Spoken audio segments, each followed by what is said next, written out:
10 years have passed since the largest terrorist attack in the history of the United States. And looking back at everything that's happened since then, the only conclusion I can come to is that the terrorists have won. Now, I don't mean to say that they've beat us militarily, because they haven't, They beat us because of the way we reacted. What I mean to say is that the war on terror is a war which we should never have engaged in the first place. I remember that day as the same as anyone else back then on 2001. And it was about 8 in the morning here on the West Coast, and I was getting ready for work, and my mom had the TV on, and then it cut over to the World Trade Center and the bomb, and it was on every channel, and it just seemed like all hell broke loose, and everything just went absolutely fucking insane. Okay. Now, the simple fact is that the United States tried to use military force to stamp out international terrorism. The fact that that happened at all is the problem. Okay, like, we didn't have to invade Afghanistan. Okay, I remember back a little bit after the events in 2001, a few months later, I was at a party, and I was speaking to this girl who was in law school, and this was right when the war started, in Afghanistan, right? Like, I think it was like in December, like 2 months after it started, right? And I let it slip that I was against the war, and my position back then was that they should use surgical strikes to kill Osama bin Laden and take out, Al-Qaeda. And that's essentially what Bill Clinton's policy was to try to use surgical strikes, right? And as soon as it came out that I was against the war, pretty much this girl started completely just yelling at me, calling me a traitor, how could you think that, shit like that. And this entire party pretty much all the people turned against me and started calling me fucking, you're a traitor. And I actually heard that a lot over this last decade. This other time, this drunk Marine got up in my face, and this guy who was actually he was a washout from the SEAL program, actually got up in my face and started yelling at me and all this shit, and I was like, fuck, am I gonna have to fight this guy? He probably would have beat my ass, but I don't know, he was wasted. I probably could have took him.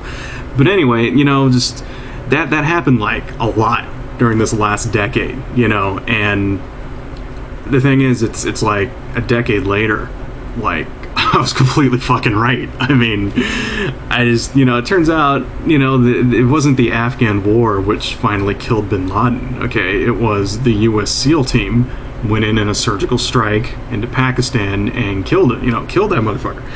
It wasn't because of, the war that should happen, and, my position was, since the beginning, that's how it should have been since the fucking beginning. We shouldn't have invaded Afghanistan in the first place, okay?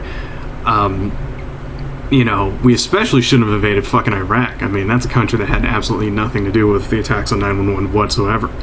But alright, so all that shit's in the past, and that's all, we can't take it back. The point I want to drive home now is, why are we still there? Why do we still have troops in these countries, right? We killed Osama bin Laden, okay? And in the last few months, thanks to that raid, the intel gathered on that raid against bin Laden, I don't know if you've been keeping up with the news, but we've managed to cripple Al-Qaeda. We've pretty much killed, after that raid, and they got all the intelligence, they've killed pretty much all of the top leadership for Al-Qaeda. They killed the number 2 guy, they killed a guy in Somalia, right? Just last week they killed another dude. I mean, it's they're falling like dominoes now, because they had so much intel, because, when Obama sent those people, and they've pretty much broken the back of Al-Qaeda, they don't exist anymore, right? And all those terrorist training camps and shit that were there in 2001, they were showing us pictures of, that shit's long gone, alright? So, we did what we set out to do. Why are we still there? Alright, speaking about, say, Iraq, alright, well, Saddam Hussein is dead in Iraq, okay?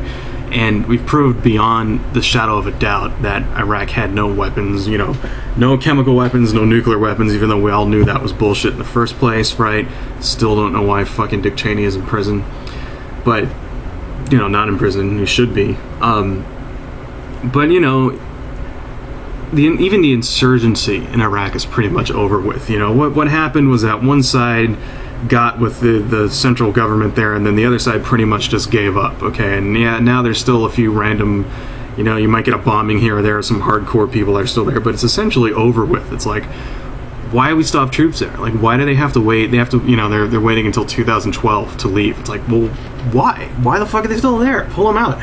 Is there a war there? There isn't a war there. I mean, it's, we set out what we're supposed to do, so who the fuck are they fighting against?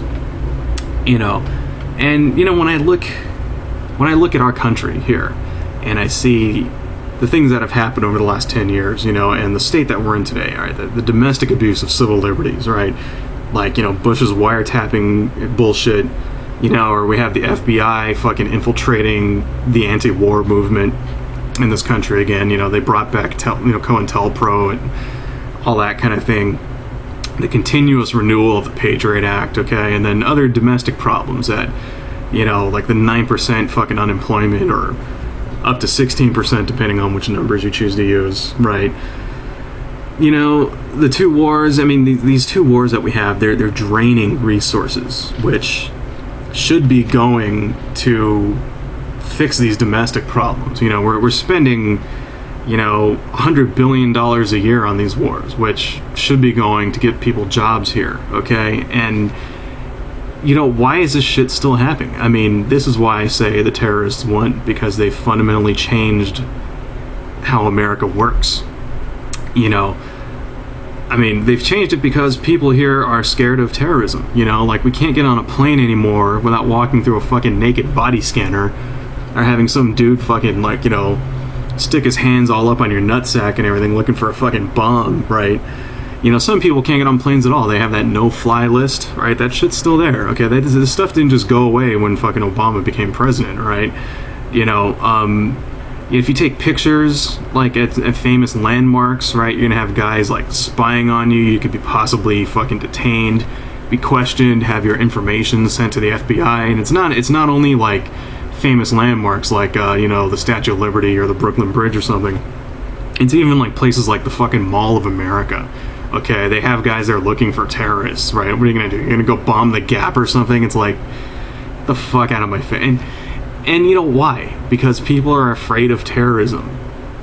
The problem is that word terrorism, it doesn't mean what it used to mean. Like, it used to be that a terrorist was strictly applied to a group who targeted civilians in order to inflict mass casualties for political gain. So you had, Hamas, the PLO, the fucking the IRA, Irish Revolutionary Army, and all these were terrorist groups, okay? Then back in the 90s, they decided to apply these towards environmental groups that, and it was like eco-terrorism was born. Now these are people that went around, and it was primarily like sabotage and obstruction and, like, property damage. They go burn down a bunch of buildings, or they'd, like, pour sugar in the gas tank of a couple of fucking, like, bulldozers, chain themselves to a tree, shit like this. Now those people are being treated as terrorists. Okay, now there are people out there that they treat, those people the same way that they treat fucking Al Qaeda, and it's like suddenly it's just as bad to, like, it's just as bad to like fuck up somebody's tractor as it is to, like, crash a plane into the World Trade Center. It's like, it's bullshit, all right? And it keeps growing. Now we have fucking, they're calling drug dealers narco terrorists, all right? It's like, when the fuck did that happen? Why are they not drug dealers anymore? And all of a sudden they're terrorists, all right?